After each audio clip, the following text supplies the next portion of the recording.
is generally it is a tendency that this kind of a topic is something which is just on an Excel, or maybe on kind of an for the approval point of view, just with the board. So that is the only kind of an visibility which this particular baby has that. But let me just try and give an importance of what is the business continuity, why a disaster recovery and an incident response plan, why it is required. I will give a gist of that. Before getting into more in detail, everybody have undergone COVID. So since lot of discussions happened, lot of earlier sessions which were kind of an discussed on COVID. So I will also talk about COVID, how COVID has changed business continuity. A lot of companies have been shut down because of COVID, and because they were not able to cope up with the business, the continuity of the business. So so I will go to the next slide. I will not get into that part. So these are all the statistics which prove that we need a business, we need a continuity plan. So I will start with a couple of things. I will not get into each and every statistics. But more than 90% of mid-size and large enterprises, the cost of downtime exceeds around $3 lakh. So that is the kind of an downtime which the business have. Only 5% of disruptions are caused by natural disasters. So rest everything is through a pandemic, could be a cyber event, could be a cyber attack, could be any kind of similar attacks. 83% of organizations have experienced multiple data breaches in last 2 years of COVID, post-COVID, pre-COVID. So around 83% of organizations have experienced the data breaches. Just over half of the organizations have disaster recovery plans. So that is the true kind of an implementation or true understanding of what a business continuity or what a disaster recovery is all about. And around 7% of organizations have never tested the disaster recovery plan. So that is a kind of a situation which is there. That's how we are as a CISO or facing those from this point of view. Couple of basics. So I'm sure everybody aware of that. Just let me go through that. A business continuity is nothing but an outline or design to maintain or resume business operations during a disaster.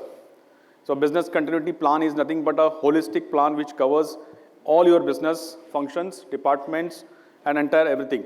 So you have spokes, you have people in and around from the business. They are the owners. They understand this entire the continuity part. They understand the risk, and they are part of this entire process. Disaster recovery is a subset of a business continuity. So disaster recovery, the moment disaster recovery talk about, it is about technology. It is about IT and IT systems and the services. So the disaster recovery is the process of recovering business functions and the system. So it's about recovering of an IT systems, IT function, and from an event. And the incident response. So the incident response, the moment we say incident response, it's about an attack or maybe a cyber incident or maybe an information security incident. So these are all specifically, again, it's a subset of the business continuity and a disaster recovery. So all these three plans go hand in hand. They are not an individual plan. They have to be collate with each other. They have to be part of each other. That's how you can be able to get more value out of this. Do you have all the three plans? Yes, it has to be. It has to be, and it is 100% yes that you need to have all the three plans. You need to have a business continuity plan at the business level, at the organizational level, and then you need to have a disaster recovery to take care of all relevant controls or those checks from a disaster point of view.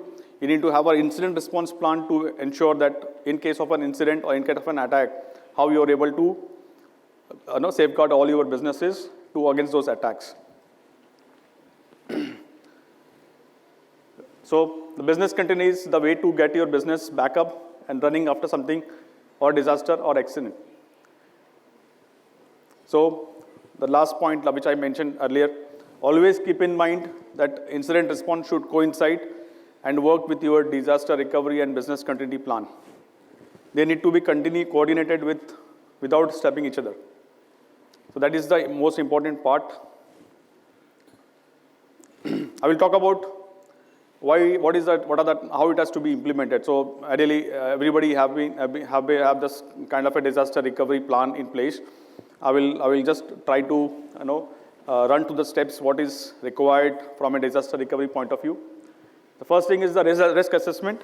This is the most important part from a disaster recovery.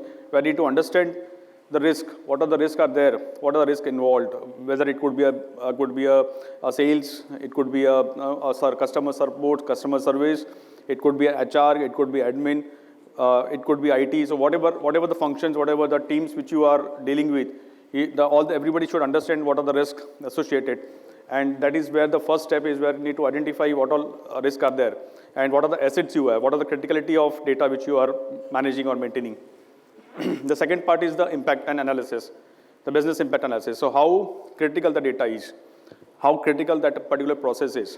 So I'll give an example for a particular person. To implement a particular risk, or maybe the cost of implementing a risk maybe at $2,000 or maybe 2,000 rupees or 20,000 rupees, something like that. But for another function to implement, for the risk point of view, they might be kind of have a more costly affair. So from that point of view, you need to understand which one is the solution is best, and that is where the business impact analysis is to be done. That all this has to be discussed with the business functions, the business owners. And then that's how you will be able to identify which critical processes, which critical data, which critical assets, which critical systems which you need to kind of fix and have a relevant compensatory control for that, or maybe a control for that. Once you have developed those BIA, once you have developed this entire risk assessment, the next step is to develop a strategy, okay, from a recovery point of view. So what is that you will do first? What is the priority? You need to set up the priority. You can't do everything at one go. You can't have, if you have 10 business functions, if you have tens of 20s of risk which is there, you can't be able to fix all the risk at one time. You need to prioritize those risks. Which risk is more critical? You need to prioritize those risks and then you need to fix it. So that is where the strategy is all about. You need to define those as part of your strategy, what is to be taken up on the priority. And the next step is the responsibility, assigning a responsibility. How, what function, what risk, when you are prioritizing that particular responsible function or a SPOC who will be able to deliver that particular or able to mitigate that particular risk. Next is the test and validate. So that is one of the poorest thing which I've seen is we don't do any kind of a test. We don't do a validation. We just have a piece of paper, maybe an Excel sheet, which we document. We have those recovery strategies, maybe a Word document which has all those recovery strategies. We've done all risk assessments, we have done everything, but we've not tested it. So there is no point, then there is no point of having a recovery plan if you don't test it. So very important part is you need to test, you need to validate that particular test or recovery strategy, if it is working. You don't have to do a kind of a physical test, but maybe a virtual test is also okay. So you can for example, if you have an offices in Delhi, if you have offices in Bangalore, so you can, and if you have an operation team sitting at both the end, you can just do a kind of a drill to ensure that whatever people who are working in Delhi, they are able to operate or they are able to do all those activities from Bangalore. So this kind of a test we need to do it. That doesn't cost anything. The second thing is the training and awareness. Again, that is very important. Just CISOs or some few people, just being trained on this kind of a plan doesn't make sense. Each and every individual of a company to be trained on those business continuity strategy. Each and every team member has to be should be made aware of the strategy which is there for that particular team. So, for example, if you talk about HR, so if an HR there's a strategy or there's an admin, they have a strategy. So every member of that particular team should understand what is the strategy is all about. So in case of a disaster, then they will be able to have or don't take those relevant actions or they follow the strategy. The next is the review and update. So based on the learnings, whatever the learnings are there, whenever you test, there will be learnings. Whenever you do this kind of a validation, there will be some kind of lessons learned. So based on these lessons learned, based on this test, whatever which you do it, you need to then be able to update the plan accordingly. Again, this updation, what I have seen from my experiences, these all updations are happening on a half yearly or an annual basis. So this is not a right time. At least the business continuity plan has to be reviewed at least 15 days because the risk is very dynamic. So the way COVID has come, the way the ransomware has come, so there are a lot of threats. My fellow panels, they were discussing about the type of threats which are coming in day out. There was a Cisco which was vulnerability which was getting exploited. So there's a lot of such things dynamically changing. That a lot of dynamic threats are coming in, and we can't be having a plan which is a 6-month-old. So that is where it is important that we review every 15 days. Whenever there's a kind of a risk appetite, there's a change in risk appetite, we change that, we review that, and we document and update that particular plan. So that is the steps point of view. Benefits. So benefits, we will be having a good stronger business continuity model or a plan in place. Enhance security, since we have those relevant continuity, those relevant plans reviewed on a regular basis, we'll be having a very good security. Again, the recovery part will be having a very faster recovery because we have tested this. We have been testing it on a periodic basis, at least every month, something which we can look at. So that will make the recovery faster. And again, the recovery fast because we know that what is we need to do, what is the best way we can come to and conclude or mitigate a particular risk. So that will help us to reduce the recovery cost. Availability, again, from an availability point of view, we understand we can have those relevant checks and balances to understand and to implement those relevant high availability from a strategy point of view. Compliance, again, simple because again, if we are able to do everything, we can able to demonstrate to the auditors, we are able to demonstrate to the internal audit, to the external auditors, the way we are managing this entire strategy as a plan. So that is how it will improve the compliances. The next step is, I talk about the disaster recovery, how it helps, what are the steps, what are the benefits of that. I will talk about the incident response plan. So again, the plan, same thing. Incident response is more from an cyber incident or information security incident point of view. Again, that is a subset of a business continuity, but again, it is important that we understand the steps, we understand how it has, we can make it better. The first thing is, we talk about a preparation, where we identified a particular critical incident or kind of a critical asset or critical system which is having a very high risk in nature. So maybe the crown jewels we talk about to make it more simple. So that is the more important thing where we identify those relevant as part of our risk assessment, and based on that we can have those relevant plans created. And this plan includes everything. That should include everything from who will be how we will be able to identify those kind of threats to that particular asset.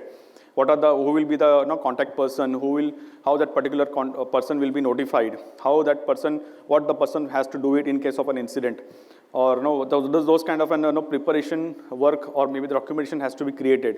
So the policy level we need to define those relevant checks as part of the preparation phase is concerned.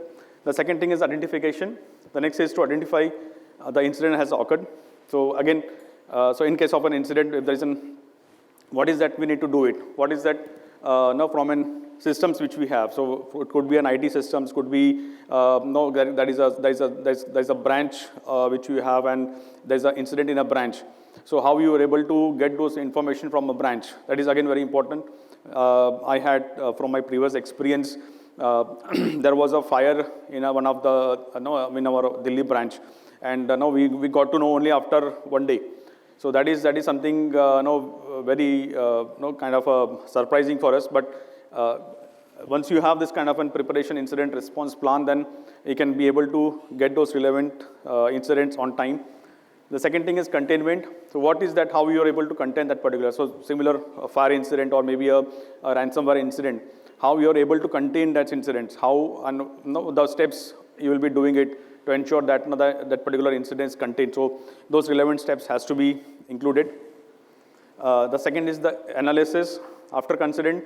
What should be done with an incident? Whether you wanted to do a forensic, whether you wanted to do, whether you need to call, if it is a fire, maybe a physical incident, you need to call the fire officials, maybe somebody who is kind of from the those relevant regulatory departments. So that has to be called for those investigations. So all this documentation has to be included as part of the context has to be included, contact numbers, contact details has to be included as part of your the planning phase. and that is what we will do it in the analysis and education stage. The recovery is where how you are able to recover from the normal operations, how you are able to recover to the normal operations. So that is what needs to be included. So backup, reconfiguring systems, testing, all this has to be included.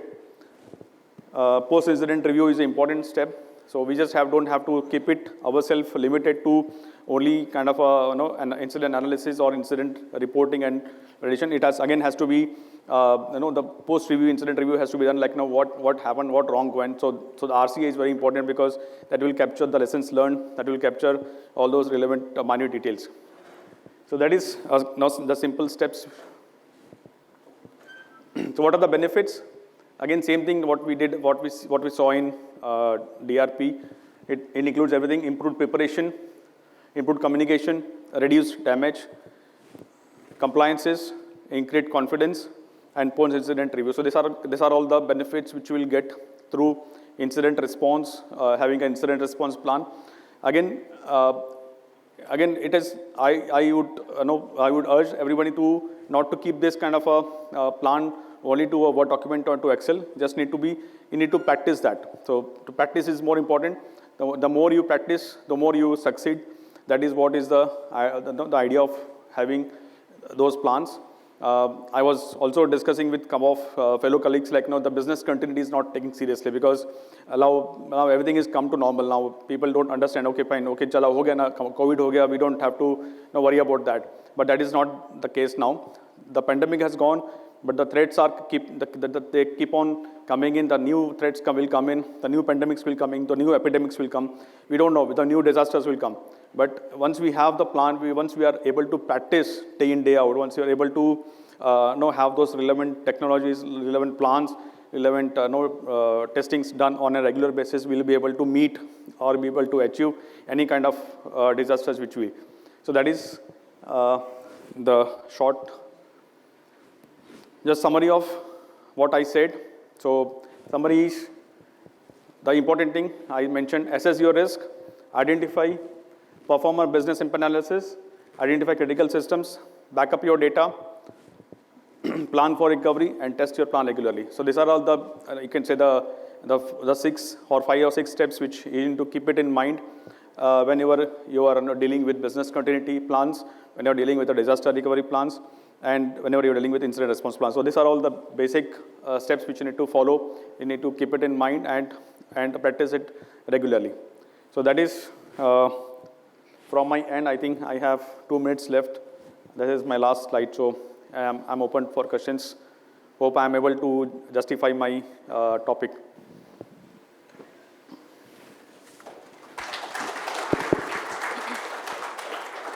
Ladies and gentlemen, do we have any questions? Sunil sir, who owns BCP organizations? So technically speaking, BCP has to be, so ideally the BCP is owned by a CRO team, maybe the risk team, because they understand the risk part. But again, it's not the only limited to risk team. Every function owner, or maybe the HOD or head of department or functional SPOC, is the owner of that particular BCP. Thank you. Thank you so much. Do we have any other questions?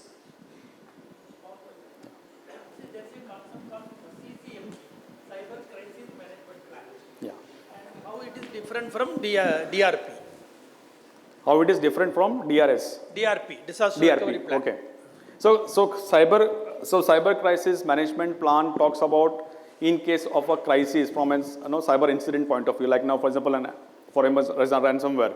If there is a ransomware attack, what is an organization has to do it? That is what is written in cyber crisis management plan. So, and the DRP, the disaster recovery plan. So that disaster recovery plan talks about all your availability part, the data availability, the system availability, and how it has to be taken care in case of a disaster from a physical security point of view or physical controls point of view. So that is the difference. So the cyber crisis management plan talks about only from a cyber crisis point of view, and DRP is from an IT and IT services point of view. So we need to keep both. Yeah, you need to keep both. And again, it's going to be correlate with your DRP, because again, when there's a cyber crisis, again, the systems has to be, you need to do a DR. So suppose if there is a kind of a ransomware attack and few of your applications or few of your data has been compromised, you need to have an kind of a DR initiated, and have you ensured that your DR systems up so that you can patch those PR systems till the time your DR is. So it's all one hand in hand. So the moment you have a crisis, your DR will also come up. Thank you so much. Yeah. Thank you so much, audience. Can we have a mic, please? Hello, hi. My question is related to business interruption. I hope you would be able to respond to that, right? Yeah. Yeah. So basically, always any interruption, be it cyber related or be it like a COVID situation or be it any pandemic or any other sort of a catastrophe, right?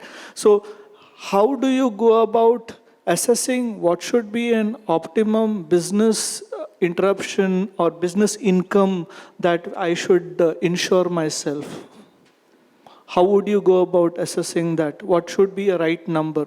And while it may be easy for a manufacturing or a sort of a firm wherein you can have the inventory and you would know how to assess, but an IT firm are more nimble from that perspective. So the interruption would be fairly less.